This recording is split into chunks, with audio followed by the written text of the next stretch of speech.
The historic visit of North Korean leader Kim Jong-un to Peace House located at Panmunjom in the demilitarized zone last week and his meeting with the South Korean President Moon Jae-in can be termed as a landmark and a milestone in decades of conflict-ridden North-South Korean relations.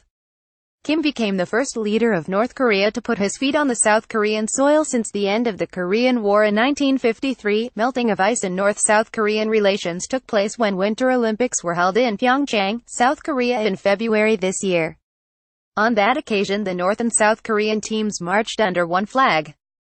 The younger sister of North Korean leader Kim Jong-un during her meeting with the South Korean president handed over to him a letter from her brother urging for an earlier meeting. While the United States, United Nations, China and Japan welcomed the historical peace summit held between the two erstwhile neighbors, both North and South Korea pledged to transform their age-old conflict-ridden relations as peaceful. The two sides also called for complete denuclearization and ending the state of war in the Korean peninsula. But it is not for the first time that North and South Korea expressed their resolve for peace, because the earlier inter-Korean summits held in 2000 and 2007 had also raised expectations. Yet critical issues which plague their relations since the division of the Korean peninsula couldn't be resolved.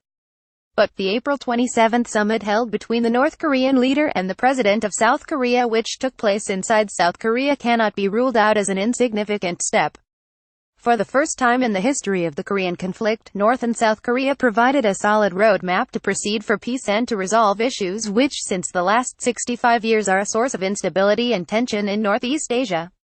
Will the recent summit held in Panmunjom help unleash the process of peace in nuclear-free Korean peninsula? Will North Korea agree to dismantle its nuclear arsenal as demanded by the United States? Will the United States accept the demand of Pyongyang to withdraw its forces from South Korea and remove its nuclear umbrella which it has provided to Seoul since long? How the meeting between the U.S. President Donald Trump and the North Korean leader Kim Jong-un expected in coming months will help change the course of history in the Korean peninsula? The South Korean President Moon Jae-in and the North Korean leader are expected to meet in Pyongyang in the fall of this year, expected to finalize a peace agreement for the Korean peninsula.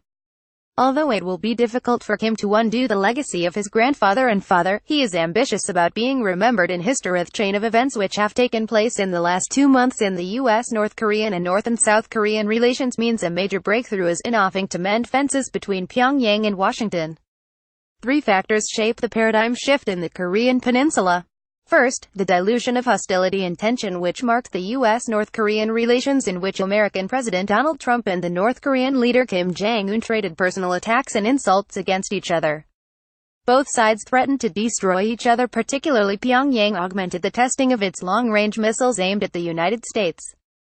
The turning point in de-escalating tension between the United States and North Korea came a month ago when Trump hinted to hold a meeting with the North Korean leader to resolve the nuclear issue. He blamed his predecessors of messing up with the situation in the Korean peninsula. Why there was a change of heart in Donald Trump's maverick approach vis-a-vis North Korea needs to be examined. The presence of Ivanka Trump on the occasion of Winter Olympics held in South Korea and her brief interaction with a younger sister of North Korean leader may have contributed to a thaw in U.S.-North Korean relations. Second, a feeling of Korean nationalism and brotherhood is a contributing factor in mending fences between the two Koreas. The North Korean leader during his meeting with the South Korean president expressed his emotional sentiments and hoped for a peaceful future for the people of the two countries.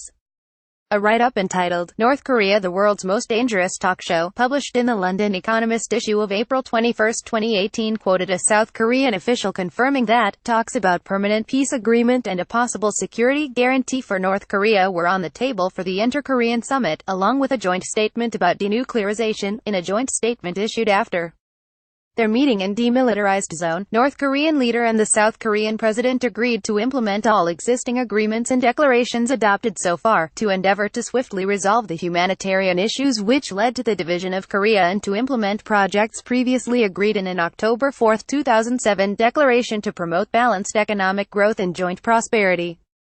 Furthermore, the declaration resolved to transform the demilitarized zone into a peace zone as of May 1 by halting all hostile acts and eliminating their means, including loudspeaker broadcasts and the distribution of propaganda leaflets. Most important, the two sides as a sequel to this summit agreed to carry out disarmament in a phased manner and to actively pursue trilateral meetings involving the United States, or quadrilateral meetings involving the United States and China with a view to declaring an end to the war and establishing a permanent and solid peace regime, particularly accomplishing common goal of complete denuclearization and nuclear-free Korean peninsula. The 2018 summit held between North and South Korea is certainly different than the summits of 2000 and 2007 because this time the two sides mean business. Both understand the fact very well that Cold War militarization, threats and coercion will not yield positive results in terms of the welfare, progress and development of Korean people. Third, although it will be difficult for the North Korean leader Kim Jong-un to undo the legacy of his grandfather and his father who wanted an offensive military policy vis-a-vis South Korea and the United States, but certainly he is ambitious to have his name in history by making peace with his adversaries. India and Pakistan must learn lessons from the thaw in inter-Korean relations because permanent hostility and animosity cannot yield positive results. Few months ago, things which were considered to be inconceivable and unthinkable are now a reality as far as breakthrough in North-South Korean ties is concerned. Truly, unification of Korea may be an illusion today, yet, like the collapse of the Berlin Wall which eventually unified Germany, the dismantling of the 38th parallel which is considered as the most fortified border between North and South Korea may also be possible. It all depends on political will and determination on the part of the leadership and people of the two Korea for mending fences which can in the near future transform Korean peninsula as a zone of peace and tranquility.